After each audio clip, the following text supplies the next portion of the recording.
Hello guys, आप लोग बताइए कि वीडियो बनाना क्या गलत है। वीडियो बनाना अगर गलत है तो नए नए दुल्हन को पोस्ट करना सही है? बतलाइए, आप लोग कमेंट करके बताइए।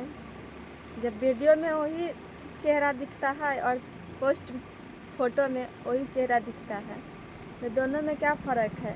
यही ना, तनी ना हम कर लेते हैं लेकिन चेहरा तो वही है ना। यहाँ जरने वाली की कमी नहीं है।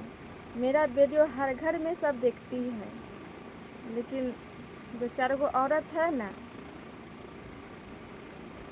बहुत तेल मसाला लगाती है, बहुत बोलते ऐसी है वैसी है, इज्जत प्रतिष्ठा पर पड़ता है। उसको तो बहुत इज्जत प्रतिष्ठा है, बड़का इज्जत वाली है। आप लोग कमेंट में बताइए जे क्या हम सच बोले या गलत। यहाँ मेहनत करने में कोई शर्म कोई लाज ना है।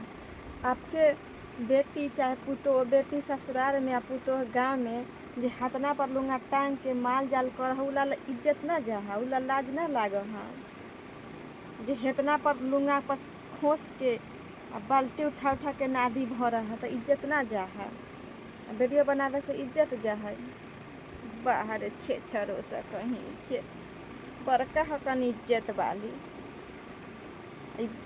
मर्दवा सह इहो सब हरामी सह इहो सब कहतो चक चराहे बतियाले चलते माँ के न देखतो जे डांड पर लूंगा टांग के माल जाल करतो खियतो चौरी चाचर में घास उखाड़ उखाड़ के लतो आ लगतो ना जे ससुर भैंसुर से इज्जत कर।